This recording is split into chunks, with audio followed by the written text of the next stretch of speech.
Guys, we're expecting twins. The stress of not being able to fix the problem because you're like, I can't contact anyone. Remember, Google doesn't work in China. It's an interesting country for something like that to happen because there's a huge language barrier. I had no idea what was going on. There's like flies flying around me. I was like, what is this?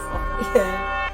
Okay guys, today I'm going to be sharing about the story of the time I went to hospital here in rural, remote China. So, the last time you saw us, we were in Yangshan enjoying the beautiful nature here in China. We spent the day bike riding as a family. We went and explored all the mountains. We went and had a painting class with a local Chinese artist. It has been so amazing. And then that night, I went to bed and at 12 o'clock is when everything happened. So it was basically midnight and I woke up and I had like a pain in my stomach. Just like a little pain. So I was like, oh, maybe I've eaten something weird today. Tried to go to the bathroom. Nothing was really happening. And I was like, okay, I'll just go lie down. I'm sure the pain will go away. So this was at midnight. And then by 1 o'clock, I was like, oh my goodness, this pain, it's almost feeling like labor pains. Like I started having to pace around the hotel room. I couldn't lie down. Anytime I lie down, it started to hurt. And then I kept feeling like, do I need to go to the toilet? Like, is this like a stomach bug? I was like, no, I don't need to go to the toilet. It almost feels like I really need to urinate. And I couldn't wee. So I was like, okay, what is going on? And then by 2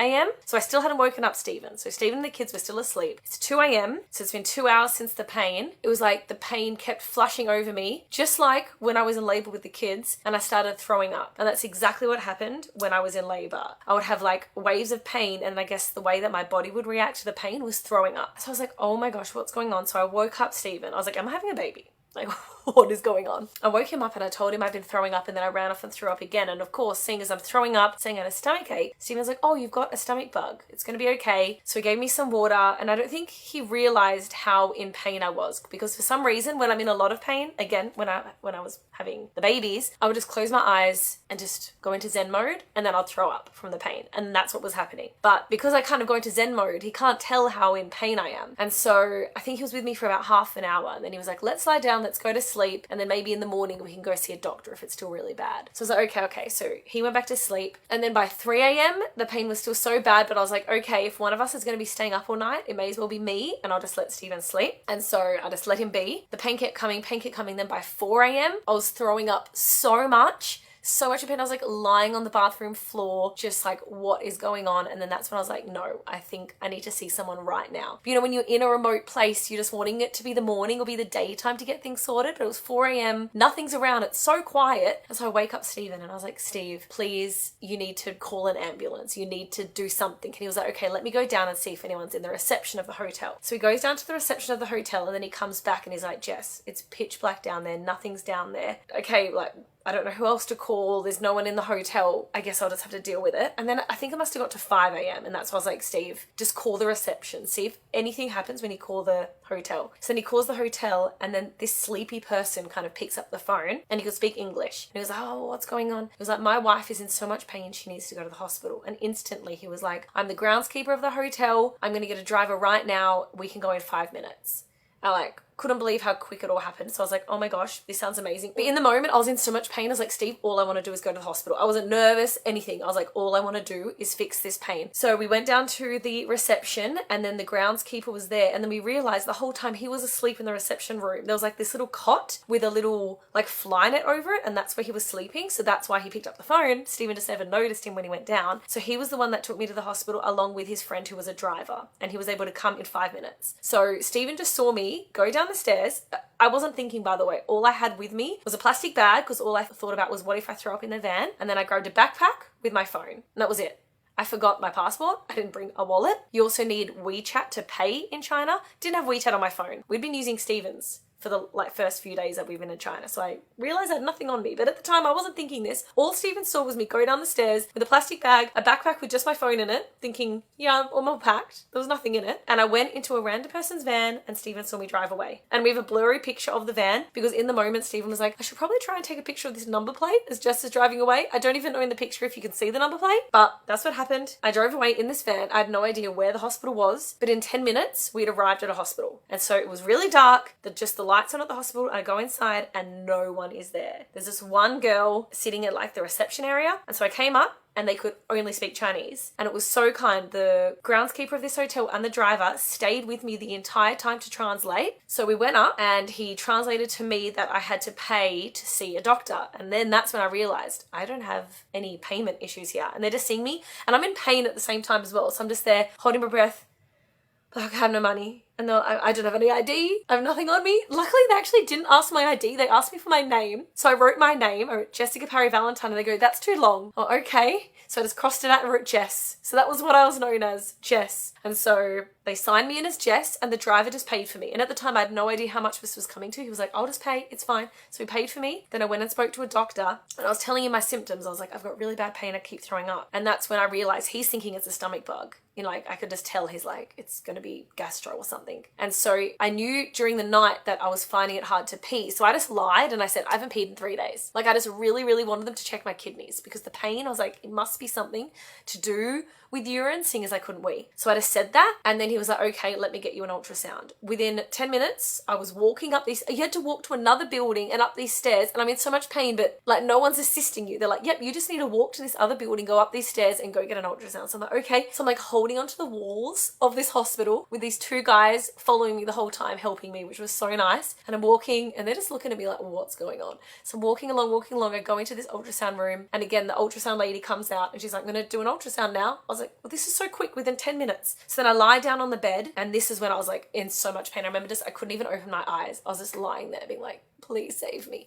And then they closed the curtains and the guy stood on the other side and translated for me the whole time, which was so nice. They were like so kind. I couldn't get over, I guess, how friendly and caring these two strangers were for me. So they did an ultrasound and then she gave me the ultrasound sheet. It printed in paper. I've got it here. And it was all in Chinese and I couldn't read it. And I was like, okay. So I've got my ultrasound and then I went back to the doctor and he read it and he said, you've got kidney stones. And I was like, okay. I knew it was something to do with the kidney. I knew it was something to do with urine, so I had kidney stones. But again, it doesn't tell you how big the kidney stones are. It doesn't tell you anything. Like all it says is you've got kidney stones. I was like, okay. And so he was like, here's your medicine. And so I went and my first medicine I received was Chinese herbal medicine. So like a tea. So I was like, cool. I was like, no pain meds, none of that. It was literally just tea. And I think when I read on it, it just said it was like broth and would help you urinate. So he gave me that. He told me after the hospital I need to go and have a run to run the kidney stones out. So I was like, cool. And then he gave me a bag of fluids. And then they brought me to this room and it was just these bench seats in lines with poles for drips.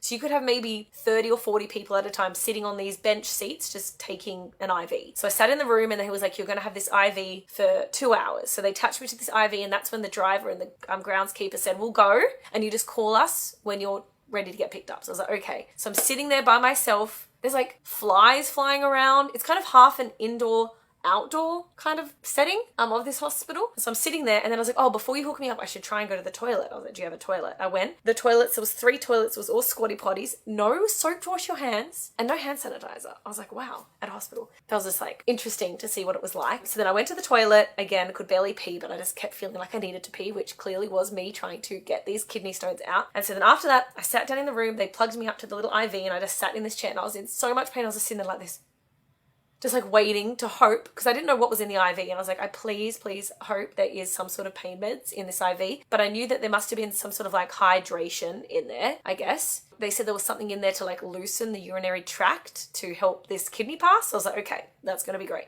So I sat there for 2 hours. And I think within an hour, it took an hour for the pain to start going away. So I'm like, great. So then after the 2 hours, I just sat there with this empty bag. What's going on now? And then a lady came and took it out and then just left the room. So I'm sitting there for another 10 minutes. And I was like, maybe I should go and ask someone what's going on. And by the way, this entire time I'm in my pajamas because I just left the hotel in such like a rush. I was just in my pajamas. But anyway, so I went out into the area where the ladies wait for like patients to come in. At this time, the sun had risen. So it was now morning time. The sun had risen. And I think this all happened in a space of 2 hours and 30 minutes. So it took me 30 minutes to see a doctor, get an ultrasound, get the IV, get the medicine. I was so impressed with how quick it all was with the driver paying this whole time. And then within 2.5 hours, by now maybe it was 7:30 a.m. I went up and I just translated like, what would you like me to do now? And then she just wrote on her phone, go home. So I was like, okay, so Jess has been, released from the hospital. So I called the driver. I was like, hey, is it okay if you come get me now? And he was like, yes. And he came. And then I asked him how much everything was. How much do I owe him when he came and picked me up? Everything cost 50 Australian dollars. for everything. So I was like, wow. So when I found that out, I was like, that's amazing. So I didn't need to feel so bad of how much he was paying. Of course, I paid it back. And then I went to go out into the van to drive me home, and I realized it was actually a scooter.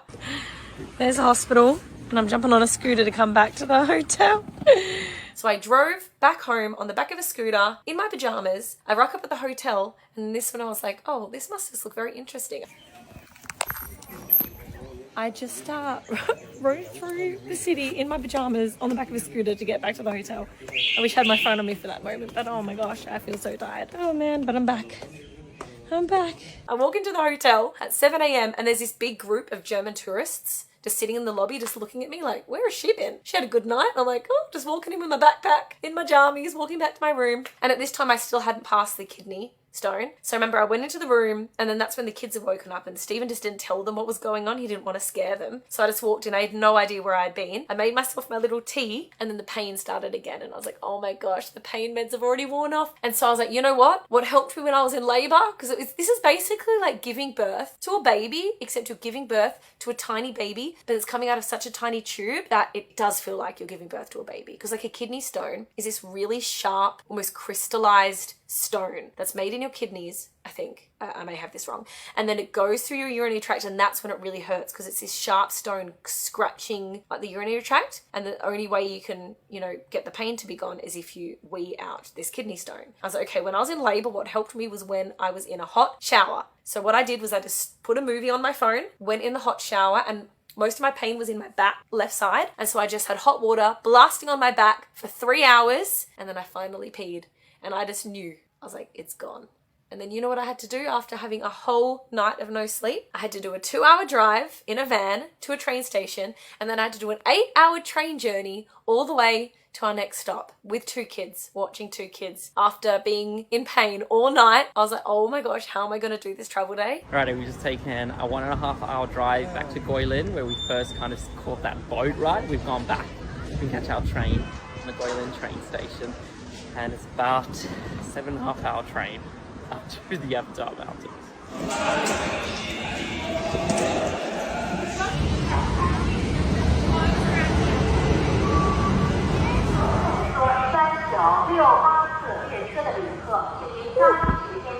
Just made it on board, guys. This train leaves in like 1 minute. Alrighty, we're 7 hours in to our 7.5 hour train journey. How have you found it, Hunter? We're getting fresh air because we've been stuck in this train for 7 hours and the train stopped. All right, back in. 1, 2, 3. Say, I did it. Bye bye.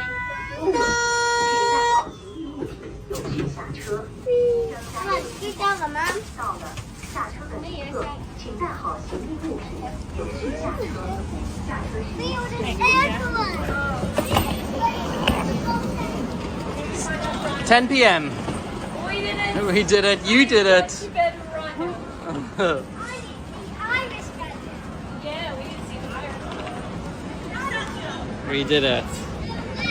8 hours later, guys. We did it. But I just did it, and now I'm done. So that was my story of having kidney stones in China. But yeah, I guess I just wanted to share that story because that's my first time I've ever had, I guess, a hospital experience or like a travel sickness experience away that's been that bad where I've had to go to hospital and, you're just worried, like, what do you do in those situations? So I just thought I'd share it with you just so you know I got through it, and the Chinese people were so friendly, and I tipped those 2 guys. They weren't even expecting a tip. Like, when they're being so nice to you, like, oh, are they expecting a tip? Didn't even ask for one. I actually had to go and ask the reception to go find the 2 guys to come so I could thank them and tip them and to say, like, I appreciate everything they did to help me. And I think the reason I had the kidney stones as well is that just before China, we went to Indonesia and it was unbelievably hot. Like 95% humidity, so sweaty every day, and we did a lot of hiking. And there was this one day where we hiked for 4.5 hours with the kids up this mountain to go stay with the local tribe for the night. And I remember being so worried about the kids running out of water that whole day I was like carrying the kids for 4.5 hours, sweating so crazy. You're gonna love it up there. There's even kids up there.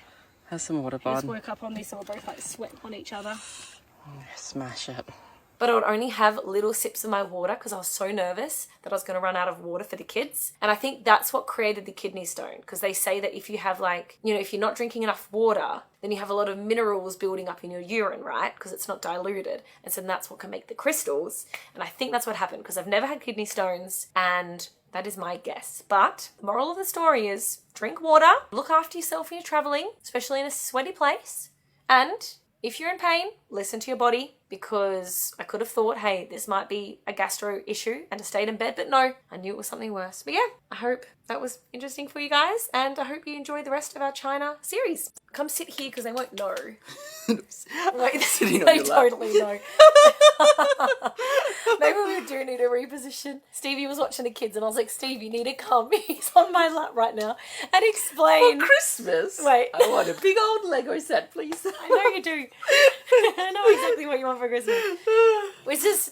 It's okay. There we go. We're trying to get the light off the window. There we go. There we go. Go like that. Okay. Preferred sound. Stevie was watching the kiddos and I was like, all right, you need to come and explain your side of the story, because you would have experienced this thing in a completely different way. Yeah, so what was it, like midnight you were No, saying? 2 o'clock was when I started waking you up. What did you think? I didn't know like, what wow, to you do. got gastro, get over it. Yeah, I honestly did think it was like food poisoning at the I start. knew. It looked like that. Yeah, it looked like food poisoning, and like we were in China and we've been there for a couple of days. You're like, our food had completely changed. Even if it wasn't food poisoning, it could be just your belly being like, What's what with are we all eating? this rice? And we just had that beer battered fish. Oh It could have yeah, been we the had beer just had battered the fish. beer fish. Please cut to me having that beer fish. Never again. It And wasn't then- beer battered fish. It was a beer broth. I didn't mind it. It wasn't Okay. too bad.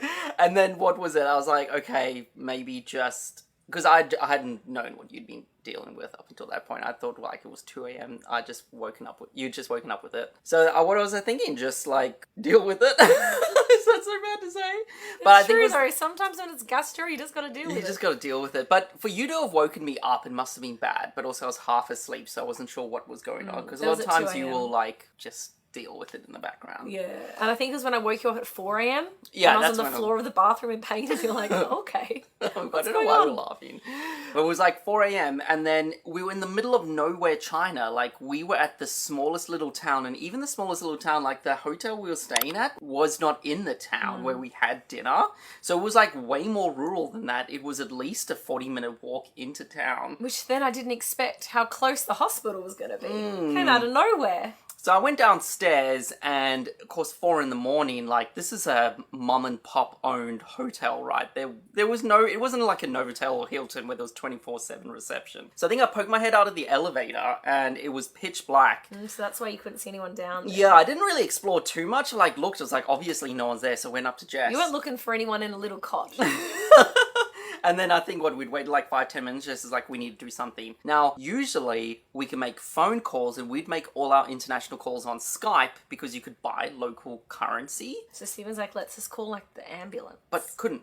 Skype shut down now. So And were I you was trying like, to call on the phone, but you couldn't work it out? couldn't work it out how to call like what the emergency line is in China. And then I decided, let me just call the reception and see if it like buzzes somewhere else. Yeah, see, this is the bit I explained, but I didn't know what he said to you on the phone. Yeah, so I called the reception and someone did open. This guy's like, hello? Well, he answered in Chinese, and then I explained it. He started switching to English. And then I found out this was like the groundskeeper, do you want to call him that? That's what I was like calling him in the security story. guard? I don't know what he Oh, was. the groundskeeper. He like watches the place, I guess, when it's not open. And then what happened, like, he was like, okay, do you want me to call an ambulance or I can take you? And I was like, can you please take us? Because I didn't know what to do with the ambulance side. And then he was like, okay, give me 5 minutes. And I was like, okay, cool. I And just then, couldn't believe he got a driver within 5 minutes. yeah, because it wasn't him, right? It was another person. Yeah, but he came with me. It was the groundskeeper and the driver couldn't speak English. Okay. But so- the groundskeeper could. Yeah. The driver was the one who ended up paying for everything, and the groundskeeper was the one who translated for me. Yeah, that's crazy. I know. And so then what did it feel like when you saw me? And then how I realised I didn't even bring an ID with me. Well, And I you think saw in the me moment, jump- it's 4 a.m, like half asleep. You're like, okay, what do we do? And What then, did you think when I jumped into a van and you just saw it drive away? well, first we walked downstairs and I saw the groundkeeper's bed. I was like, oh wow, this dude is just sleeping on a mattress with a mosquito net to like stop the mosquitoes. And it was still pitch black. And then we went in the car and I was like... No, I went in the car. You went in the car. You just watched me drive off. Yeah, of course, you explained why. Well, yeah, because the kids are asleep in the hotel room, so only I'm leaving. Yeah, Stephen's there with the kids. We're not packing up all the kids at 4 a.m. to ship It was them like to a rush down, because we didn't want to wake up the kids, so we just like rushed downstairs. Literally, Stephen picked me up and threw me in this van. And then like... And then he saw me drive away. And then I was like, as she was driving away, I was like, I should probably take a picture of this license plate in case she just gets like kidnapped. And then I took a picture of it. It was at night, so you know when iPhone does the night mode, so it was like, just no help at all. I was like, okay. Luckily, I had my phone on me, so I could Jess. update you. But I was also so much in pain, I just wasn't bothering telling him what was going on. Yeah. So then I went upstairs, and then of course just like stayed awake till the morning, and then the kids woke up like, "Where's Mum?" Yeah, I was like, just don't tell him what happened. Yeah, I just said Mum was out, and then you came back at 6? No, at 7:30 I came back. 7:30. Yeah. But I was more just wondering what you felt like when I went. And then when I realised I had no WeChat, no ID, I was so unprepared. I think I was like screenshotting my WeChat, like barcode, and be like, can they you scan this and I couldn't. can accept the payment? That's why it was so nice that I had the driver just there. Because I'm like, if they just left me there, I couldn't have paid anything. No, my favourite bit of the whole thing, though, was when I didn't have my ID and I wrote my name. Jess Parry Valentine. They're like, that's too long. So I just wrote Jess. And that's all I was known as. On all the stuff, it'll just say Jess. I think it'll say it on here, but in China. Oh, yeah, look. Wait. You see my name on it? Jess. Can they see that? Let me focus it. When it says name, it literally just says Jess. Jess. That was Wait, it. did you show them the ultrasound? Oh, there's my ultrasound of my unborn kidney stone child. Guys, we're expecting her. Expecting twins in the form of kidney stones. Yeah, but that's my story. But I thought I'd pop Stephen in here for the end, just so you can kind of see his point of view. Were you scared? Were you worried about me? Mm-hmm. And then what did you think? It was like so many things. It was like the stress of not being able to fix the problem because you're like, I can't contact anyone. Remember, Google doesn't work in China. I can't contact anyone. Yeah, that's the thing. Like, we're can't call anyone. It's an interesting country for something like that to happen because there's a huge language barrier. You can't even pay on my card. They were like, no, you can't pay card. It has to be WeChat. I'm like, it's like things like that. It's just a crazy place to have this experience. And then you mentioned what happened the next day on the train? No. I told them about how I went on the train. Yeah, she went on a train for 8.5 hours. Looking after 2 kids. Looking after 2 kids and, like, getting rid of a kidney stone. And getting rid of a kidney stone. Yeah. And we couldn't have flown. We looked at flying. It was so expensive. 12 hours to fly and like too much money. You had to fly back to And it would have ruined our itinerary. I was like, no, I just want to keep going because I know if I just had one night's sleep, I'll be okay. And then we were impressed when it was a kidney stone and Jess was like, hey, she thought it was something like that. And I thought that was right. But anyway, we can now wrap this up. Hope you guys enjoy. Like, of course we don't have... But I wasn't filming because I was in so much pain and not really thinking about it. In hindsight, though, I wish I'd shown the bathroom. That was the most shocking thing for me. Was the standards of the bathroom at the hospital and me walking along in pain, holding onto the walls while I was going to that ultrasound. And I love how they just like gave you the IV and then just was like, bye. Yeah, and like hooked me up in it, and then I had no idea what was going on. There was like flies flying around me. I was like, what is this? Yeah. Well, I hope you guys enjoyed. But if you guys wanted us to actually share these real stories for you, or if you're like, guys, that didn't need to be a video, let us know below. No, it didn't need to be a video. People are interested in what is happening. But anyway, I knew I would waffle too much in the next vlog. And the next vlog, see, we're waffling right now, but the next vlog we are taking you to the most beautiful place in China. Yeah. And I was like, if it started off with 20 minutes of me talking about being in hospital, it would take away from the beauty that is about to happen. So enjoy the next video. Enjoy our China series. Bye-bye. Bye-bye.